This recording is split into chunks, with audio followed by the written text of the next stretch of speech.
What's going on, everybody? Welcome into the Thursday, December 5th, 2024 edition of the Daily Energy News Beat. Stand up. Here are today's top headlines. First up, China could approve 100 nuclear reactors by 2035. Next up, why nobody wants California's orphaned oil wells.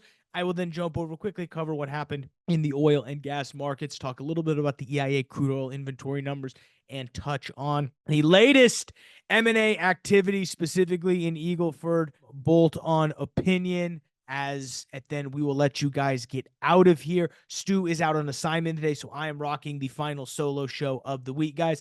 Let's go ahead and kick this off. All right, first up, China could approve 100 new nuclear reactors by 2035. Unbelievable. We'll read a little bit here from the article. China could keep the pace of improving at least 10 new nuclear reactors over the next 10 years, according to a local domestic industry group, as the company has begun to accelerate the approval and construction of these new power plants. China is looking to commit to a, quote, realistic target of about 10 new approval wells each year through 2035.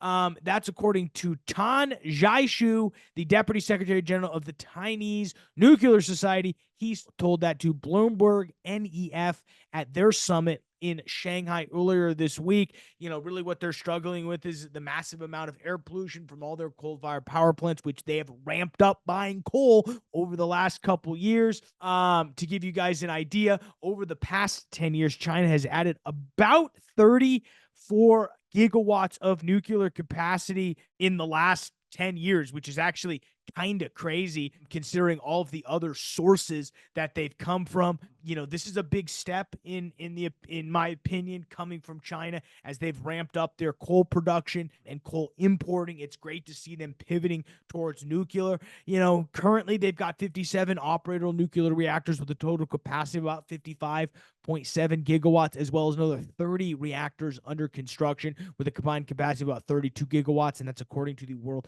Nuclear Association. Yet they are going to need private investment. And that is also according to our friends over at the Chinese Nuclear Society. And that's where it gets interesting. When we talk about China, it's a government-run, or it's communism. It's government-run. So where is private investment coming? Is it a public-private partnership? How does all that look like? It remains to be seen, but China is diving into nuclear, and I think it's great considering they do deal with an air pollution problem. Let's jump to the next one here. Why nobody wants California's orphaned oil wells. I mean, I wouldn't want them either. Basically, what's going on there is there are a huge amount of deals that are in the process of being approved because of this 2023 Orphan Well Prevention Act. Basically, the reason why that's holding up all of these deals is basically it requires the state's oil and gas supervisor to approve the transfers of these marginal oil and gas wells only once the acquirer has on hand the full cost of well plugging and abandonment and site restoration covered by some sort of bond or other financial assurance mechanism. It, you know, according to, this is Kathleen Rotterdam Sutter, who's the California State Director for the Environmental Defense Fund, as marginally productive wells are increasingly sold to companies without the resources to retire them. We now have an insurance policy if they go bankrupt and disappear. I mean, again, basically what they're trying to do is as wells go down the value chain, they become less and less valuable. They get sold to smaller and smaller companies. Eventually you get to a point where an operator buys it. They don't have the ability to plug it. So when they go out of business and aren't able to sell the well, then it becomes a taxpayer problem. And this, I mean, the orphan wells are a huge problem in all of the United States, not just California. I do think what this is doing is holding up some, you know, this is holding up, obviously, M&A in California. We were at a conference last month talking about orphan and idle wells, and there's really no good solution for all of this. You know, obviously, liabilities, we need to figure out how to handle them, but we need to figure out a way, in my opinion, for the free market to figure it out. And that's where I think, you know, a lot of times it's like, well, let's just throw government money at this. Well, the government, as we know, is never terribly efficient when it comes to this stuff. Never efficient. When's the last time you heard somebody say, I love that my tax dollars are going towards worthless stuff? Everyone hates it. So there's a lot of money getting thrown around these orphan wells, and they're spending like $5 billion to plug 6 wells. Well, that's not how much it costs. There's some pork in there, as always. So again, I think what we have to figure out in order to make these things happen, because you're going to see this happen in other states. Now, this isn't just a California problem. This is going to be a problem that is happening countrywide. Is how can the free market, the capitalist, the invisible hand, according to Adam Smith, how can the free market figure out how to do something with these orphans wells? Either make them productive, probably not really, but they're not going to really make an orphan well productive. It's why it's an orphan well. So then how do we get them plugged via the free market? Is it a nonprofit? Is there other things? There's a lot of interesting ideas floating around. I encourage everybody to take a look at that.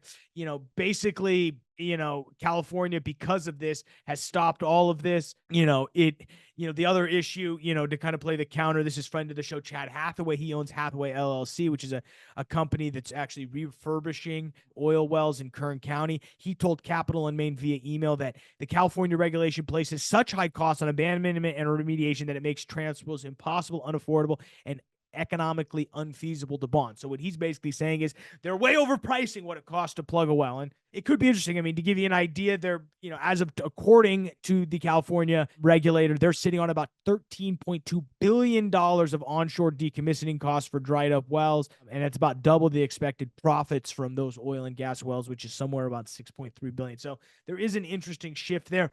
Who knows if that's true or not? But again, this is an issue that's happening countrywide, so we're going to have to take that into account. Let's go ahead and jump over to oil and gas finance, guys. Before we do that, let's quickly pay the bills. As always, the news and quote-unquote analysis you just heard is brought to you by said website, Stu and the team. They do a tremendous job making sure that website stays up to speed. Everything you need to know to be the tip of the spear when it comes to the energy and the oil and gas business. Also, hit the description below for all links to the timestamps, links to the articles. You can also hit us up on Substack, theenergynewsbeat.substack.com. Thank you to all of our premium subscribers there. You can also, again, invest in oil.energynewsbeat.com. Guys, taxes are so 2023. Move into 2024. Stop paying taxes. Become Billy Bob Thornton in oil, man. Invest in oil and gas. For more information on how to reduce your tax burden, hit us up, invest in oil, energynewsbeat.com. Let's go ahead and look at the markets real quick, guys. S&P 500, NASDAQ both finished around all-time highs. S&P was up about 0.6 percentage point. NASDAQ up 1.2 percentage points. 2 and 10-year yields absolutely flat. Dollar index flat. Bitcoin up 2.5 percentage points, $98,000, mainly after the new SEC commissioner is a crypto enthusiast. Oil prices were actually down about 2 percentage points, down to 68.54. Brent was only down about 1 percentage point, 72.76.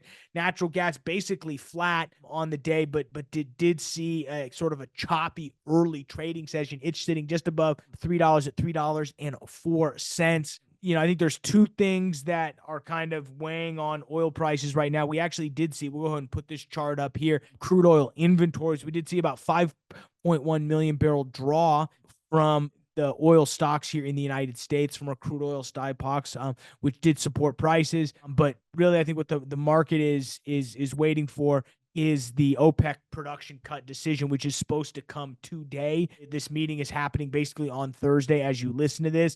And even though it's likely to extend output cuts, it definitely does show that there is an oversupply. Matt Smith, Kepler's lead American oil analyst, said this in a quote: "While a delay to unwinding production cuts is expected, the rhetoric out of this meeting is going to have the biggest sway." And what's that rhetoric? Well, that is the reason. This is also interesting. A single bank today sold a large volume of U.S. oil futures contract in the early afternoon on Wednesday. Sources told Reuters, pushing prices down more than 1% within minutes and causing traders to scramble to decipher the reason. That's, again, very interesting. You actually see that in the trading sticks here. There was a big stick there in the afternoon at about 11 o'clock that dropped it from just above 69.58 all the way down to 69 or 68.60. So about $1 swing there, which is a pretty crazy. Again, the ceasefire that theoretically has happened between Israel and Hezbollah is on shaky ground right now. South Korea, nothing really crazy is going on there. That's not quite intermediate. The only other thing interesting I saw today was Crescent Energy. They announced a quote Accretive Eagleford bolt-on acquisition. They go ahead and paper up Ridgemar Energy for an upfront consideration of $905 million plus future oil price considerations. It's pretty unbelievable here, guys. So, again, $905 million, $100 million of that in stock, the other $805 million in cash. Most of that is funded via the credit facility, via their credit facility. They also have $170 million, basically contingent payments, basically $15 million per quarter and in 2026 and 12.5 million per quarter in 2027, for which the WTI price is either equal to or greater than 70, or 15 million per quarter in 2026 if it's greater than 75. So they've got a little bit of price considerations in there. Don't know if that will happen per se, but to give you guys an idea, this basically expands their footprint, which is currently Frio, Atascocita, LaSalle, and McMullen counties, which is mostly a bunch of Eagle Ford production. The transaction was valued at a pretty mild 2.7x EBITDA, which is actually, pretty interesting relative to, what you expect. That's a little bit of a lower multiple than I think we've seen on a lot of stuff. They basically get about 20,000 BOE per day of mainly oil weighted production. And this is my favorite quote: 140 well understood high return locations that immediately compete for capital and extends Crescent's low risk inventory life. Pretty interesting. 140 well understood high return locations. Those ain't PUDs, folks. That's just a location. That's a stick on the map, but they're well understood. I love a good new IR term.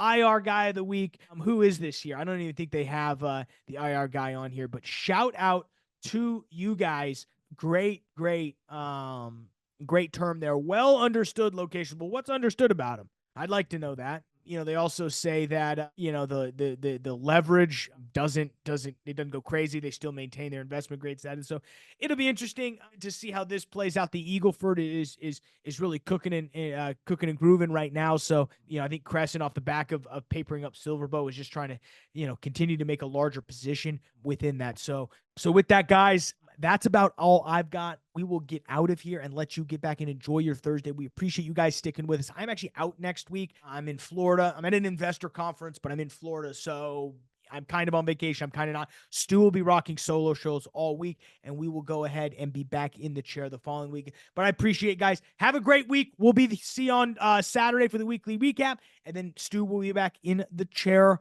Monday.